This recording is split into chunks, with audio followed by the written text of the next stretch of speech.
y decía algo así como que podemos hablar mentiras, cosa que no está bien, pero también podemos cantar mentiras, cosa que está peor. Y estuve anotando durante todo el tiempo, mientras los jóvenes nos ministraban en la adoración, algunas cosas que nos hicieron cantar. Por ejemplo, solo queremos amarte. Por ejemplo, Jesucristo reina con poder. Por ejemplo, nos rendimos ante ti. Por ejemplo, Dios de lo imposible, te adoramos. Por ejemplo, eres invencible. Por ejemplo, tuya es toda la gloria. Por ejemplo, te amo. Por ejemplo, Señor, eres fiel. Tu misericordia es eterna. Eres fiel. Decile a Dios en este momento, Señor, esto que he cantado, quiero que sea verdad en mi vida. Quiero que sea una verdad en mi vida. Si no has cantado una mentira, y cantar mentiras es pecado como hablar mentiras. Oramos a Dios.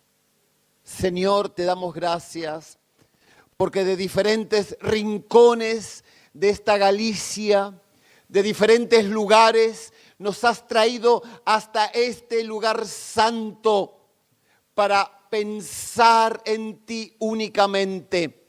Y queremos decirte que cada cosa que hemos cantado, que hemos adorado, que hemos glorificado, Padre, anhelamos que sea una eterna verdad. Que ante cualquier adversidad, cada una de estas canciones, Señor, nos traigan a la memoria el Dios que creemos y en el Dios que confiamos. Y ahora tu palabra será proclamada, Señor. Tu palabra será proclamada. Señor, dale un rema a cada uno de mis hermanos, aquella palabra puntual para un corazón puntual. Y que de esa forma, Dios nuestro, cada uno seamos ministrados conforme a cada una de nuestras necesidades. Te lo rogamos, no en los méritos humanos, sino en los méritos divinos de Cristo, Cristo Jesús. Amén y amén. Vamos a abrir nuestras Biblias en el Evangelio según San Juan, allí en el Nuevo Testamento. Trajo su Biblia. Trajiste tu Biblia. A ver las Biblias en alto. Pocas. De este lado no he visto tantas Biblias. A la casa de Dios hay que venir con la espada, que es la palabra de Dios. San Juan 6, versículos 16 y siguiente. Vamos a estar leyendo en este tiempo. Palabra divina, palabra fresca de Dios. 6 de San Juan 16. Dice así la palabra poderosa. Al anochecer, descendieron sus discípulos al mar. Y entrando en un barco, en una barca, iban cruzando el mar hacia la ciudad de Capernaum. Y estaba oscuro ya, y Jesús no había venido a ellos. Y se levantaba el mar con un gran viento que soplaba. Y cuando habían remado como 25 o 30 estadios, vieron a Jesús que andaba sobre las aguas y se acercaba a la barca y que tuvieron mucho miedo. Mas él les dijo, yo soy, no temáis. Ellos entonces, con gusto, con alegría, con regocijo, lo recibieron en la barca, la cual llegó enseguida a la tierra a donde ellos iban. Al día siguiente, la gente que estaba al otro lado del mar vio que no había habido allí más que una sola barca, y que Jesús no había entrado en ella con sus discípulos, sino que éstos se habían ido solos. Pero otra barca habían arribado de Tiberia junto al lugar donde habían comido el pan después de haber dado gracias al Señor.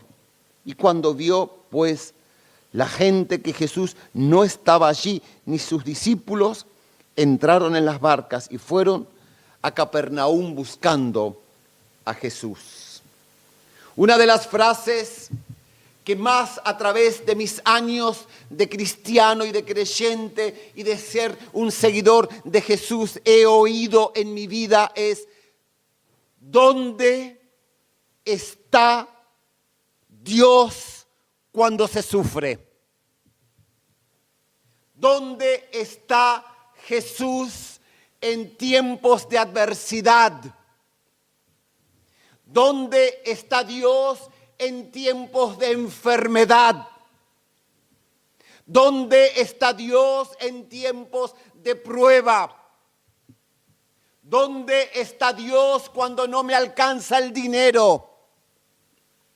¿Dónde está Dios cuando mi familiar está viviendo prácticamente en el límite con la muerte? ¿Dónde está el Señor? ¿Dónde está Dios en medio de las dificultades? ¿Dónde está Dios cuando un corazón está invadido por el temor, por el miedo, por el pánico, por la falta de paz? ¿Dónde está Dios?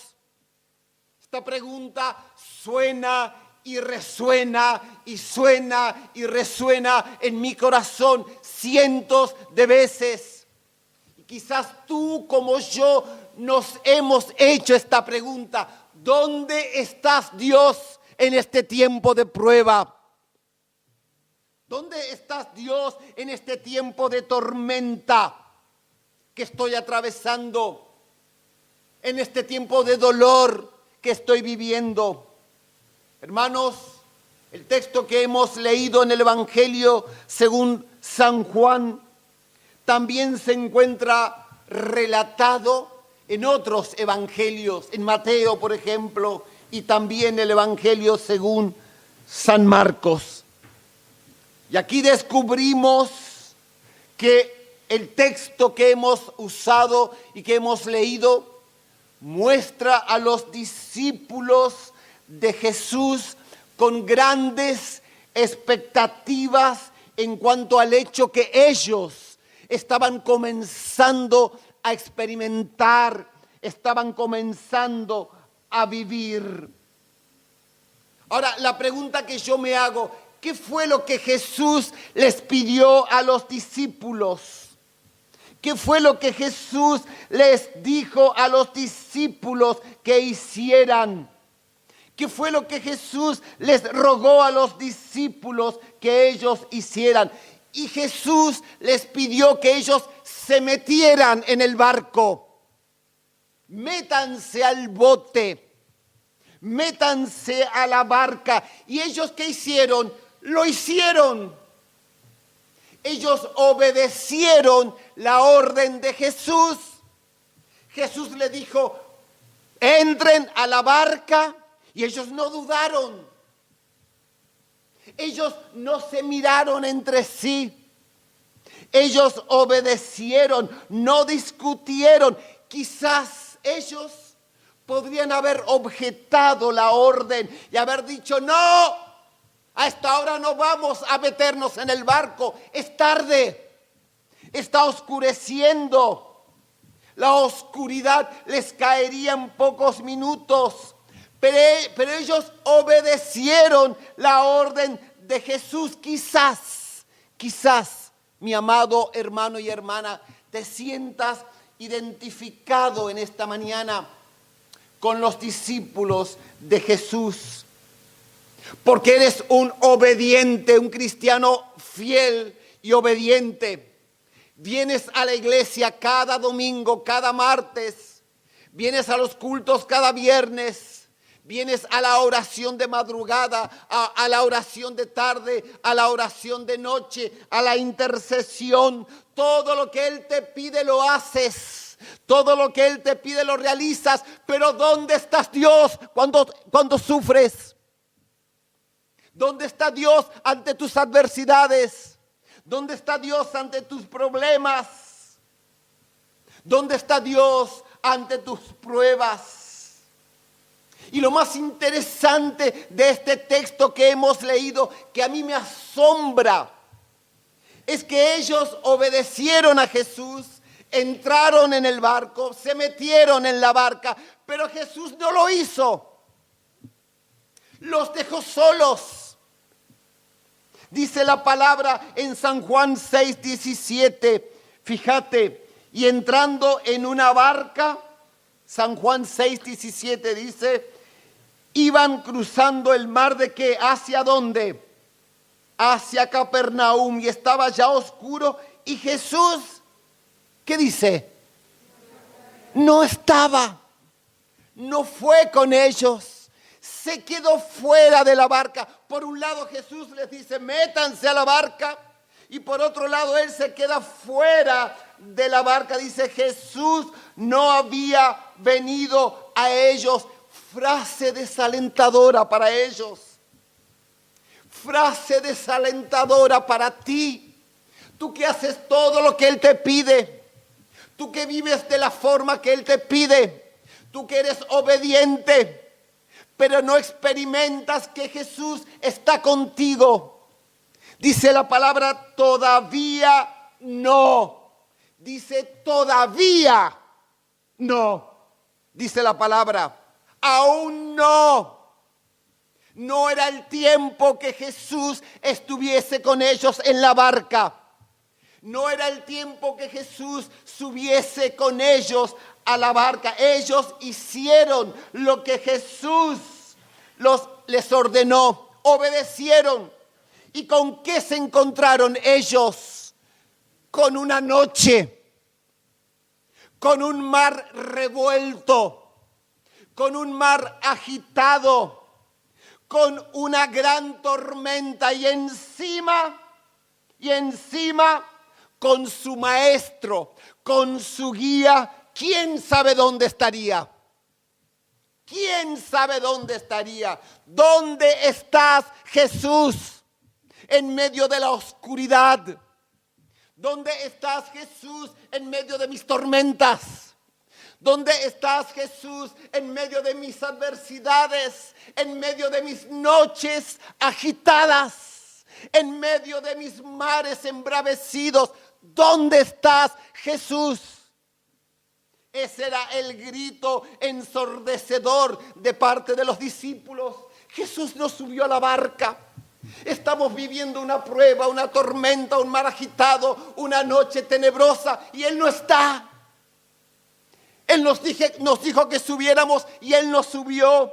Hermanos, esto me lleva a la conclusión a pensar que una cosa es sufrir cuando hacemos lo malo. Una cosa es sufrir cuando somos desobedientes. Una cosa es sufrir cuando no hacemos la voluntad de Dios. Pero otra cosa es muy diferente cuando sufrimos por hacer lo que Dios quiere que hagamos.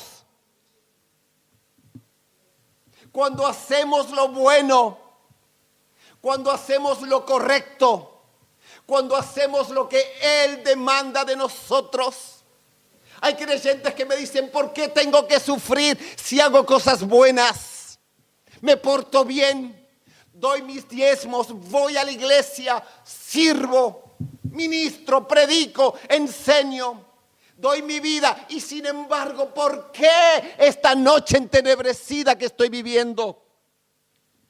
Ahora la pregunta que me surge de esto es que, ¿acaso, hermano, ¿Acaso, mi querida hermana, hacer lo que tienes que hacer lo correcto, te garantiza que Dios vendrá en tu auxilio ante tus necesidades? Que hagas lo bueno te garantiza que Dios responde inmediatamente a tus oraciones. Hacer lo correcto te garantiza que Dios responderá de manera concreta ante tus problemas. Y dice la palabra que el viento soplaba. Dice que la palabra que el bote se estremecía. Y evidentemente el problema se agudizaba. Y esos discípulos preguntando, ¿por qué? ¿Por qué, Dios? ¿Por qué? Hice lo que tengo que hacer. Me porto como me tengo que portar. Acudo cuando tengo que acudir. Hago lo que tengo que hacer. Ayuno el tiempo que se me dice que debo ayunar. ¿Por qué? Porque no te siento. ¿Por qué te siento distante? ¿Por qué te siento lejos? ¿Dónde estás, Señor, que estoy sufriendo? ¿Por qué esta tempestad? ¿Por qué esta noche? ¿Por qué, Dios? ¿Por qué?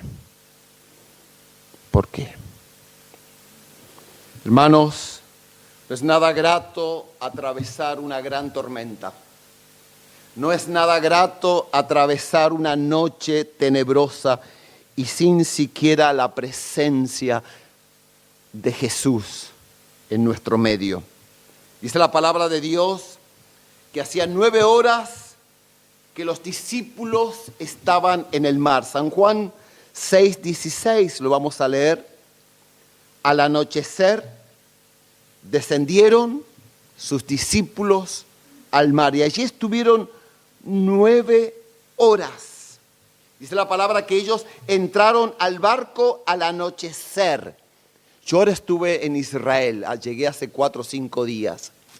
Allí estuvimos en el mar de Galilea, donde se presume que pasó esto. Y allí estuvimos en la hora del anochecer. Ahí oscurece muy temprano, a las 6 de la tarde ya es prácticamente de noche, que es la hora que teóricamente, según lo que nos dice la palabra, los discípulos entraron en el barco, a las 6 de la tarde. Y Jesús, buscándolo por todos lados, no aparecía, no estaba, ni siquiera su propia sombra estaba con ellos. Y así estuvieron entre las 6 de la tarde hasta casi las 3 de la mañana del día siguiente o las 6 de la mañana del día siguiente. Experimentaron soledad, casi 9 horas experimentaron la ausencia de Jesús.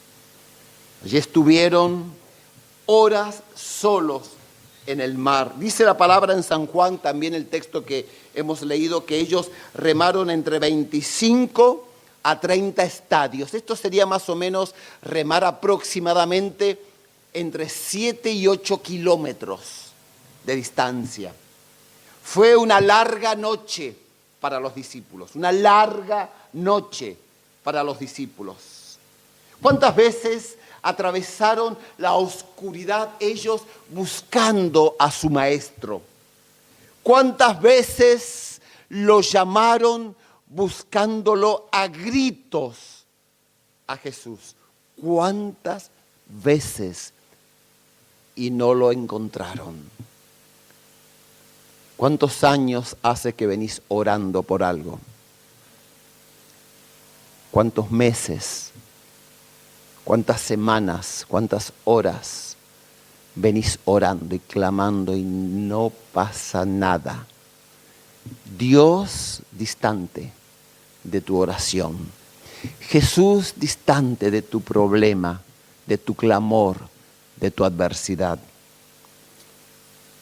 A medida que un estudiante de música, mis amados hermanos, de piano avanza en sus estudios, su profesor le va poniendo más difíciles las cosas. Ya no más cancioncitas divertidas, ya no más ritmos para dormir bebés, porque es tiempo de avanzar. El ritmo varía de día a día, de semana a semana. Las notas ya tienen que ser exactas. Hoy las notas quizás salen de una manera lenta y liviana, con los deditos que se van arrastrando sobre el piano. Y si fuera por ese alumno, quizás él renunciaría a la oportunidad de seguir avanzando en sus estudios. Ahora la pregunta que uno se hace: ¿es cruel su papá? ¿Es cruel su mamá? ¿Es cruel su profesor, por presionarlo para que siga? Es injusto, papá, mamá, es injusto en pretender que el niño, que la niña continúe practicando y practicando y practicando. Mi hermano, para este papá, el esfuerzo de su hijo no le es indiferente. Para esta mamá, el esfuerzo de su hijo no le es indiferente. Su padre puede oír a su hijo el dolor que atraviesa por querer intentar avanzar en sus estudios. No es ciego a sus lágrimas. Su padre puede ver, su padre puede oír el dolor, la agonía. Papá, basta, estoy cansado, no puedo, no quiero seguir. No es ciego a sus lágrimas. Quizás para este joven sería mejor jugar a los play, nadar, ver TV, hacer algún que otro deporte. Ahora entonces, ¿por qué papá lo hace sufrir? ¿Por qué papá lo hace sufrir? ¿Sabes por qué? Porque papá lo ama. Porque papá lo ama. Porque papá sabe que un esfuerzo de hoy hará posible una nueva música mañana. Buscamos en Primera de Pedro 1. Primera carta del apóstol Pedro, capítulo número 1.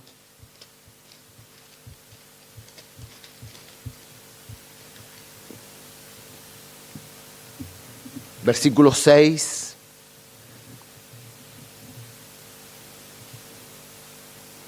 Busca allí en Primera de Pedro, capítulo 1, versículo 6. ¿Qué dice?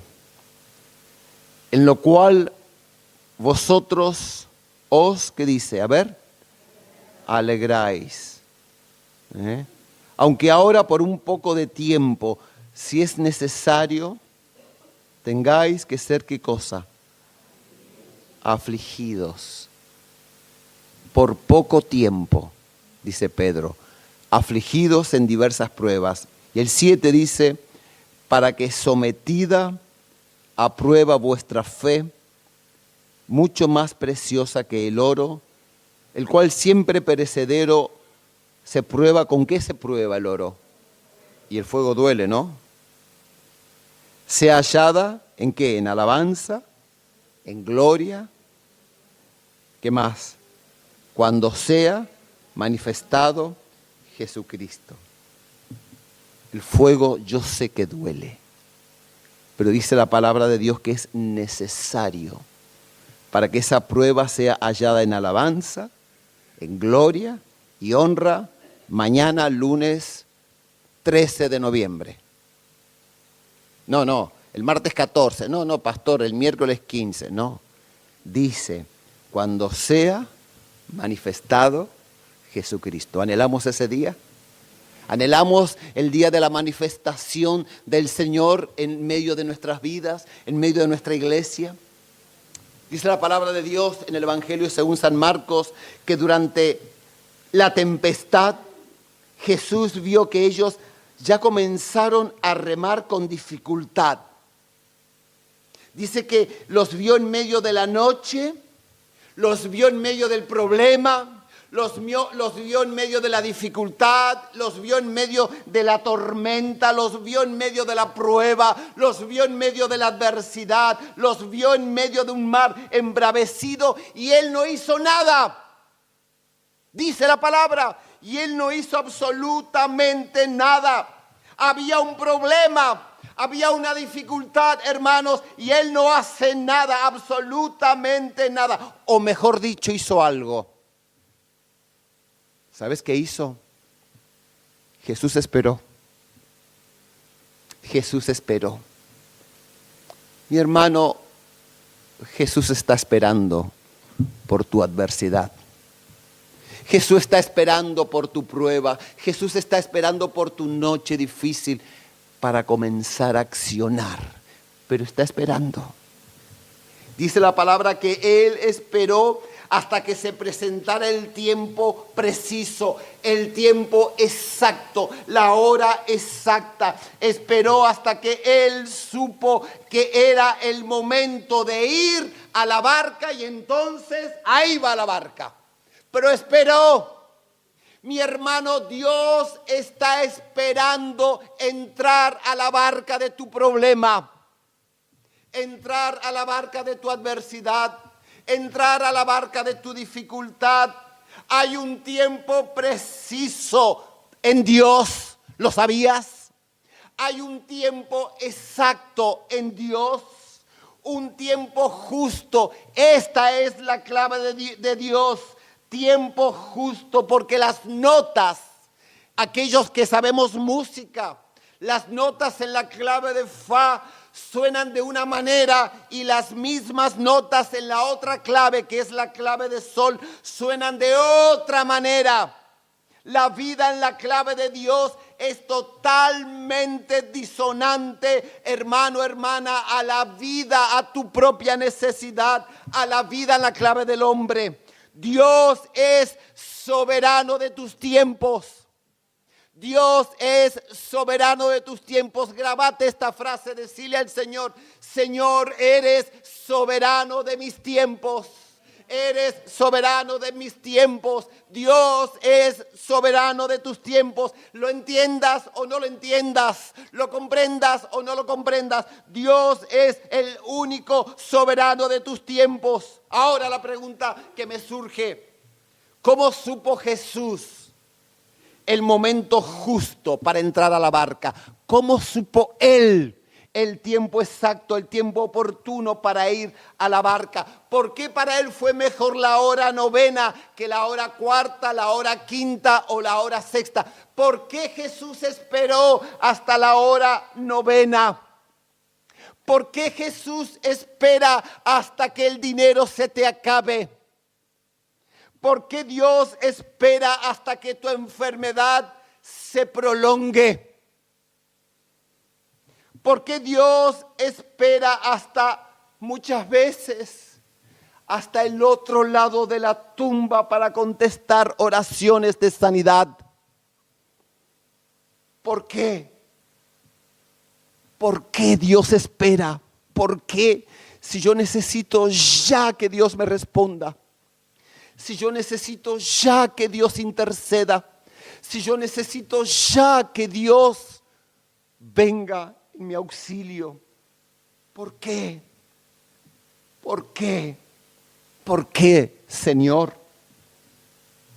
Vamos a Lucas, capítulo 18, y vas a encontrar la respuesta. Lucas, capítulo 18, versículo número 7. San Lucas 18, 7. Dice la palabra, léelo conmigo, por favor, con tu vista. ¿Y acaso Dios no hará justicia a sus escogidos que clamen a Él?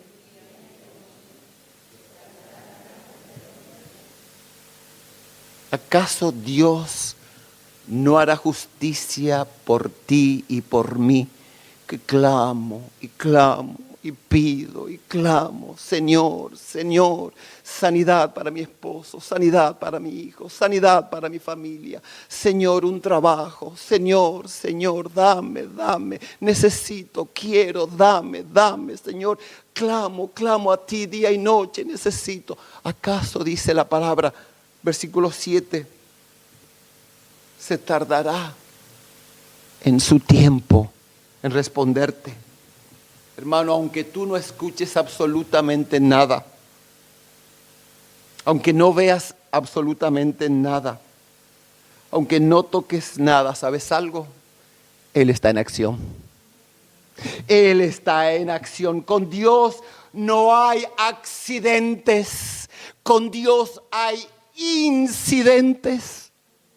Con Dios no hay accidentes, y esto supone, hermanos, que el propósito de Dios es que muchas veces Él pretende que hasta tanto Él responda, nosotros lo busquemos a Él, nosotros lo anhelemos, nosotros lo amemos y nos acerquemos más y más a Él. Te puedo dar un ejemplo de la palabra de Dios. ¿Tú sabes cuánto tiempo le tomaba al pueblo de Israel llegar desde Egipto a la tierra prometida? Busca allí en Deuteronomio, por favor, y vas a encontrar la respuesta. Deuteronomio capítulo número 1. Para aquellos que no saben dónde está Deuteronomio, está entre Génesis y Apocalipsis. Deuteronomio capítulo 1. Vamos a leer en el versículo número 2. ¿Qué dice el texto escrito por Moisés? A ver, Deuteronomio 1:2. Ahí vas a encontrar la respuesta del tiempo que al pueblo les llevaría viajar desde el lugar de la esclavitud hasta la tierra prometida. ¿Cuánto era el tiempo? ¿Qué dice allí? ¿Y cuántas son 11 jornadas? 11 días. Dice, 11 jornadas hay desde Horeb, camino del monte de Seir, hasta Cades de Bernea. 11 días les llevaría o les hubiera llevado a los israelitas llegar desde la tierra de la esclavitud hasta la tierra donde abundaría leche y miel. 11 jornadas, 11 días. Pero Dios los llevó por un camino más largo y mucho más largo. ¿Que tardó cuánto? ¿Cuánto tiempo más? 11 días. No hagamos cuentas. Nos llevaría la mañana entera hacer cuentas. 11 días a 40 años. Ahora, ¿por qué Dios hizo esto? ¿Por qué? La palabra te responde. Busca en Deuteronomio 8, el mismo libro que leímos recién, también entre Génesis y Apocalipsis. Deuteronomio 8. A ver, ¿qué dice? Versículos. Deuteronomio, capítulo 8, versículo 2. A ver. Dice, y te acordarás de todo el camino por donde te ha traído Jehová tu Dios estos 40 años por el desierto. ¿Para qué? Para afligirte. También, ¿para qué más? Para saber lo que había en tu corazón, si habías de guardar o no sus mandamientos. Y te afligió. ¿Y qué te hizo tener? ¿Y te sustentó con qué? Maná era la comida de cada día, eso significa maná en hebreo. Con maná, comida que no conocías tú, ni tus padres la habían conocido, para hacerte saber que no solo de pan vivirá el hombre, mas de todo lo que sale de la boca de Jehová vivirá el hombre. Tu vestido nunca se envejeció sobre ti, ni el pie se te ha hinchado. Miren, hermanas, en estos 40 años, aquí en Vigo los pies se hinchan por tantas subidas y bajadas, ¿no? Acá dice que el pie no se hinchó durante los 40 años. Ahora, ¿por qué Dios los hizo esperar tanto? ¿Por qué Dios les quitó a los israelitas, mis amados hermanos, su propio orgullo? Por eso lo hizo. Porque probó sus corazones. Porque intentaba demostrarles provisión para sus necesidades. Ahora la pregunta que me surge: ¿acaso quería Dios que los hijos de Israel llegaran a la tierra prometida? ¿Acaso quería Dios que los hijos de Israel alcanzaran las promesas? Claro que sí, pero Dios, escucha bien, Dios estaba interesado en que llegaran preparados antes que llegar rápido. Dios quiere que tú llegues preparado a la vida antes que rápido.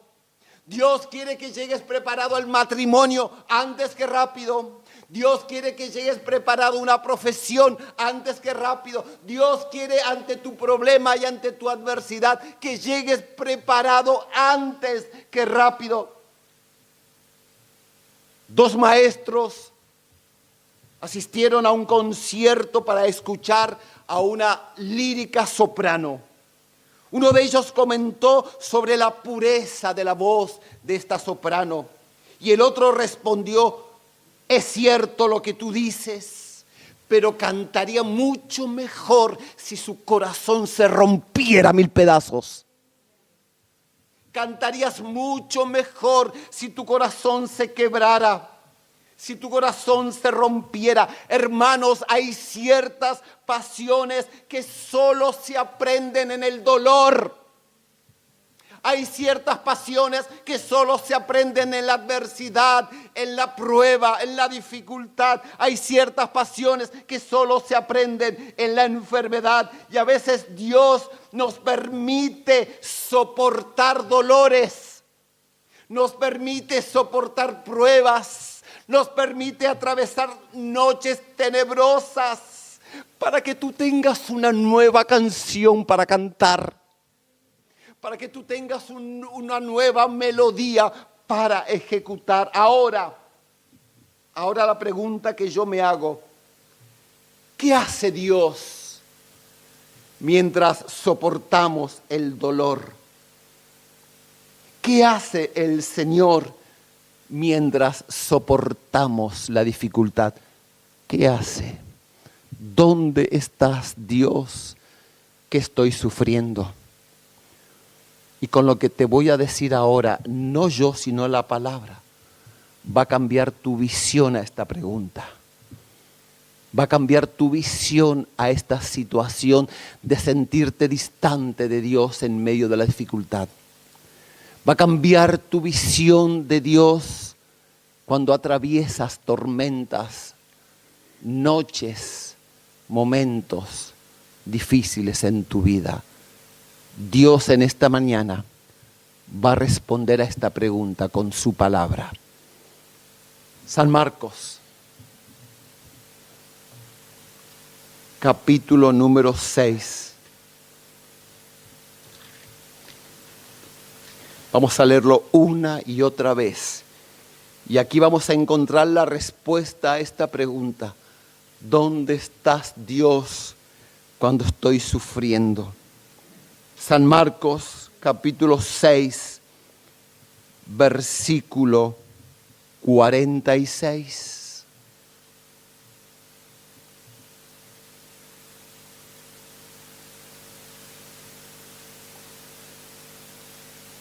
¿Lo has leído? Léelo. Léelo con la vista, no en voz fuerte, léelo. Una y otra vez con la vista, no lo digas, léelo con tu vista. Una y otra vez, léelo. ¿Dónde estás, Dios, cuando estoy sufriendo? Y después que los hubo despedido, se fue a una fiesta. Después que lo hubo despedido, se fue a una noche de bodas. ¿No?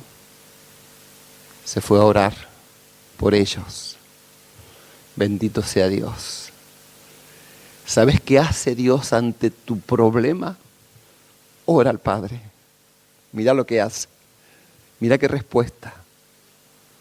Dice, se fue mientras ellos estaban allí en la barca, preocupándose por la noche, preocupándose por la adversidad, preocupándose por la dificultad, dice el Evangelio, Jesús se fue solo al monte a orar. En esta mañana, Dios está intercediendo en el monte por ti. ¿Sabías eso? En esta mañana Dios está intercediendo por tu dificultad en el monte allí, cerca del mar de Galilea. En esta mañana Dios está hablándole al Padre y diciéndole, Señor, allí está la iglesia en Vigo. Allí hay hermanos tristes. Allí hay hermanos enfermos.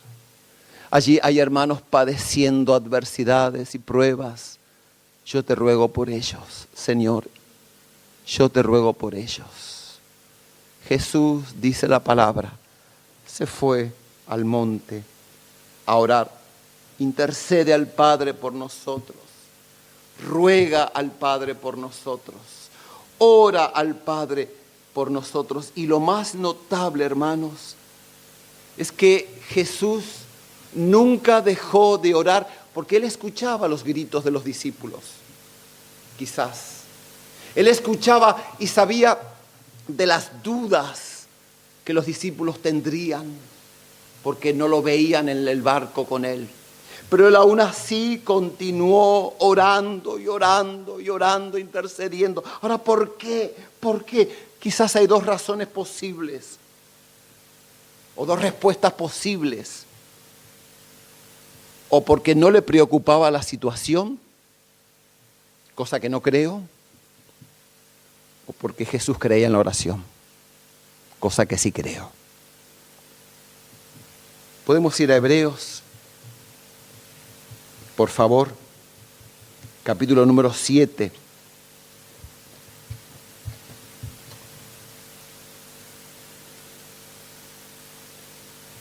Hebreos capítulo número 7, siempre también estamos hablando entre Apocalipsis, entre Génesis y Apocalipsis, hermanos, ¿sí?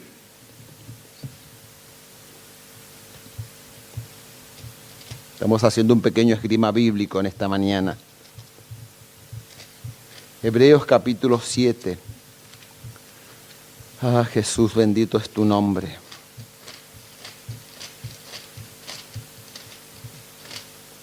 Vamos a leer los versículos 24 y siguiente. Dice la palabra de Dios, mas este, por cuanto permanece para siempre, tiene un sacerdocio inmutable, por lo cual puede también salvar perpetuamente a los que por él se acercan a Dios, viviendo siempre, ¿para qué? Para interceder por ellos, para interceder por ti, mi amado hermano, para interceder por mí. Por un lado, Jesús orando, y por otro lado, nosotros metidos en medio del problema, en medio de la dificultad. ¿Y qué hacemos? ¿Qué hacemos? Esperar, esperar. En esta mañana has venido con una carga en tu corazón. En esta mañana estás viviendo un problema en tu vida. Yo no lo sé. En esta mañana estás viviendo lágrimas quizás, dolores muy profundos. Yo no lo sé. Lo único que sé es que la palabra de Dios me dice que Jesús se fue al monte a orar. ¿Pueden venir los músicos a ayudarme?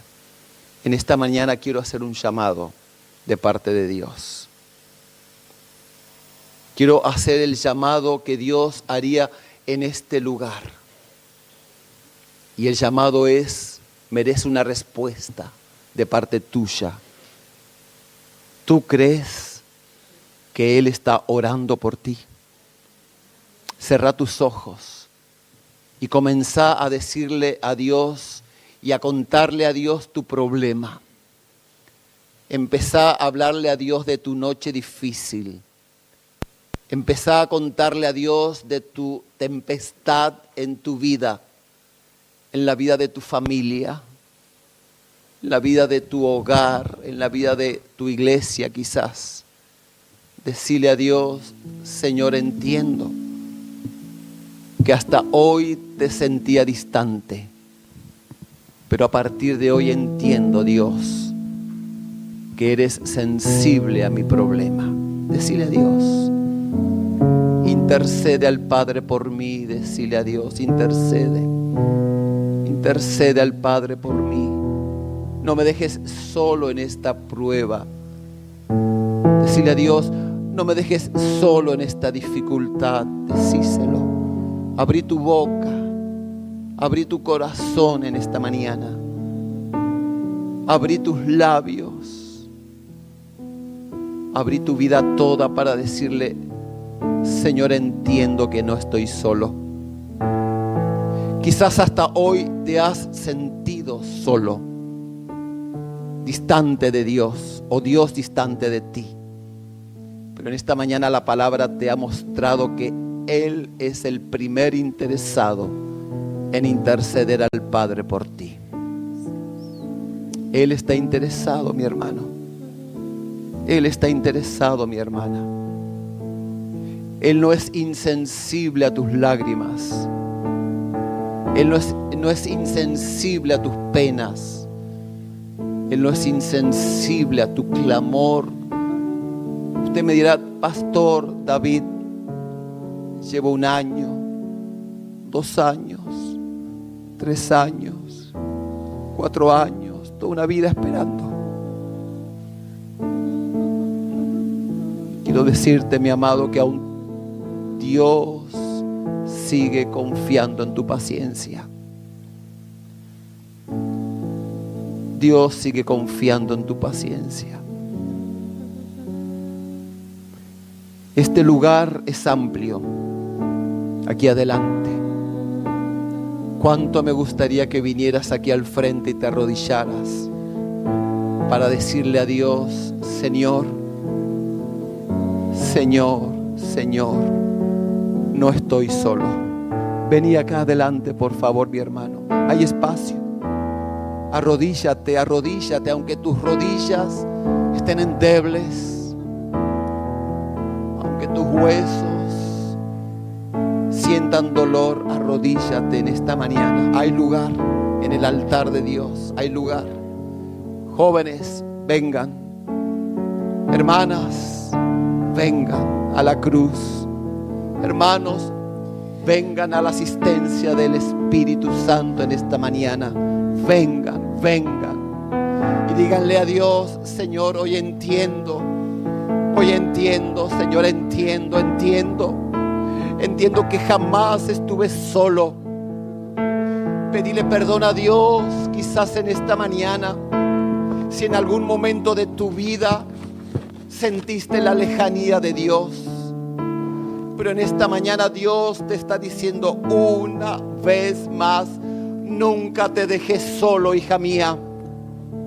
Nunca te dejé solo, hijo mío. Estuve orando al Padre por ti. Vení al Señor en esta mañana, vení. Hay lugar aún aquí, adelante. Tené valor en esta mañana. Este es un llamado de parte de Dios. No es un llamado de parte de un argentino. No es un llamado de parte de un hombre. Es un llamado de parte de Dios en esta mañana. Vení al Padre en esta mañana. Aleluya, aleluya, aleluya. Hay lugar en esta mañana en el altar. Hay lugar en el altar de Dios en esta mañana. Hermanos, hombres, vengan al altar en esta mañana. Vengan, hermanas, vengan al altar en esta mañana. Esto es entre tú y Dios. Es entre Dios y tú. No es entre tú y yo. Es entre Dios y tú. Es un llamado de parte de Dios. Vengan en esta mañana, vengan, vengan, vengan. Venid a mí, dice la palabra, todos ustedes que están cargados, trabajados, tristes, agobiados. Venid a mí todos ustedes que están viviendo tribulaciones, angustia, adversidades, tormentas, mares embravecidos. Vengan, vengan, vengan al Señor mientras cantamos una canción que las hermanas nos van a inspirar en esta mañana.